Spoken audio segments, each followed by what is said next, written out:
BJP তৃণমূলকেও যারা সারা জীবন কোনোদিন কাজের কথা বেকারির কথা বলেনি, তারাও কিন্তু পশ্চিমবঙ্গে ভোটে এসে এখন বলছে চাকরি কথা। মিথ্যে কথা বলছে। বলেছিল বছরে 2 কোটি বেকারকে কাজ দেবো, 11 বছরে 22 কোটি কাজ হয়ে যেত। এখন এসে বলছে পশ্চিমবঙ্গে জিতলে 1 কোটি বেকার কাজ দেবো। এবার যেহেতু বামফ্রন্ট, তার সঙ্গে আইএসএফ, তার সঙ্গে সিপিএম লিবারেশন এবং আরো অনেক সামাজিক সংগঠন, তারপর হচ্ছে যারা পাহাড়ের মানুষের অধিকার নিয়ে কথা বলে, যারা পরিবেশ নিয়ে কাজ করে, যারা আদিবাসীদের নিয়ে কাজ করে, যারা মানবাধিকার নিয়ে কাজ করে, যারা মহিলাদের সমানাধিকার নিয়ে লড়াই করে, তাদের সবাইকে আমরা একসঙ্গে পেয়েছি। এবং গোটা রাজ্যে আসলে বিজেপির যে ফাঁসিবাদী যে শক্তি উত্থান হয়েছে এবং সাম্প্রদায়িকতা যে বিভাজন, কালকেও দেখলে হিমন্ত বিশ্ব শর্মা এখানে এসে উত্তরবঙ্গে কুচবিহারে ওদের হচ্ছে ডগ হুইসেল আছে, মুখে বলে বাংলাদেশি মুসলমান, আসলে হচ্ছে বাংলাভাষীর মুসলমানদের সম্পর্কে ওদের হচ্ছে এটা শব্দ। এসআইআরও এইভাবেই তারা বাদ দেওয়ার চেষ্টা করেছিল, কালকে সুপ্রিম কোর্ট চড় মেরেছে ওদের গানে।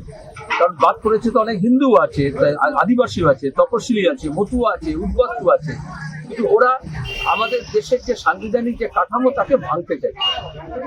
এবং আমরা যে সব মানুষ এক কাট্টা হয়েছি, নানা ভাষা, নানা মত, নানা পরিধান, এটাতে একটা বাঁধন আছে। এই বাঁধনটা হচ্ছে আমাদের গণতান্ত্রিক ধর্মনিরপেক্ষ রাজনীতি।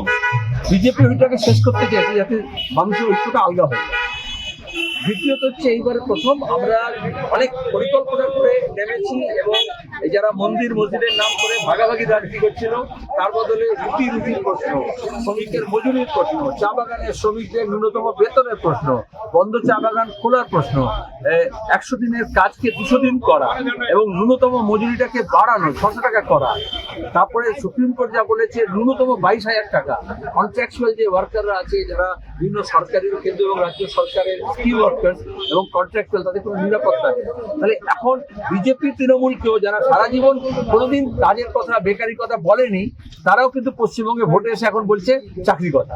মিথ্যে কথা বলছে। বলেছিল বছরে 2 কোটি বেকারকে কাজ দেবো, 11 বছরে 22 কোটি কাজ হয়ে যেত। এখন এসে বলছে পশ্চিমবঙ্গে জিতলে 1 কোটি বেকার কাজ দেবো।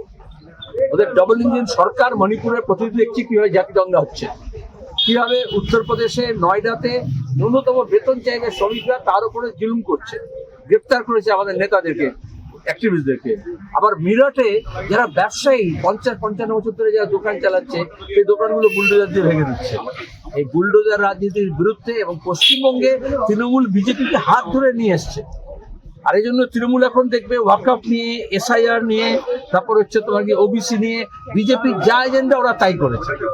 তো মানুষ এখন বুঝেছেন এবং এই জন্য বিজেপি এবং তৃণমূল উভয়কে হারানোর জন্য বামপন্থীরা এক কাট্টা আছে। বাংলাকে বাঁচাতে চাই।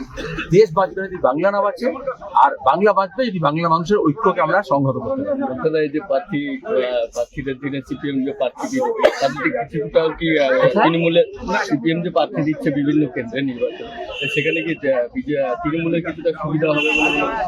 সিপিআইএম বা সিপিআইএম এর লিবারেশন বা বামপন্থীরা কি বিজেপি আর তৃণমূলের সুবিধার জন্য রাজনীতি করছে? আমাদের শ্রমিকদের যাতে সুবিধা হয়, কৃষকদের যাতে সুবিধা হয়, ক্ষেত মজুরদের, দিন মজুরদের, মহিলাদের, বেকার যুবদের, ছাত্রদের যাতে কিছু সুবিধা হয়, এই জন্য লাল ঝান্ডা রাজনীতি করে, চোর চোরটাদের সুবিধার জন্য না। এই যে শিলিগুড়ি বিধানসভা, 4টি বিধানসভা রয়েছে মহকুমার, সেখানে বিধানসভায় আমরা বামপন্থীরা 4টি বিধানসভায় লড়ছি, 3টিতে সিপিআইএম, 1টিতে সিপিএম এর লিবারেশন। এবং নকশালপন্থীরা আলাদা হয়ে যাওয়ার পর থেকে এই প্রথম পশ্চিমবঙ্গে আমরা একসঙ্গে বিধানসভা নির্বাচন লড়ছি। এটা ঐতিহাসিকভাবে একটা অনেক গুরুত্বপূর্ণ বিষয়। আর এখানে দাঁড়িয়ে খেটে খাওয়া মানুষ তারা ঐক্যবদ্ধ হচ্ছে। এখানে লুটেরাদের বিরুদ্ধে যাদের সমস্ত কিছু লুট হচ্ছে, নদী, পাহাড়, টিলা, গাছপালা, জঙ্গল, চর সব লুট হচ্ছে, সেই লুটের বিরুদ্ধে লড়াই। বালি তুলছে তৃণমূল আর বিজেপি পুরো নদীটাকে বেঁচে দিচ্ছে। গাছ কাটছে তৃণমূল আর বিজেপি পুরো জঙ্গলটা বেঁচে দিচ্ছে। এই জন্য আমাদের জঙ্গলও বাঁচাতে হবে, গাছও বাঁচাতে হবে। আর সেই জন্য বামপন্থীদের পুনরুত্থান দরকার।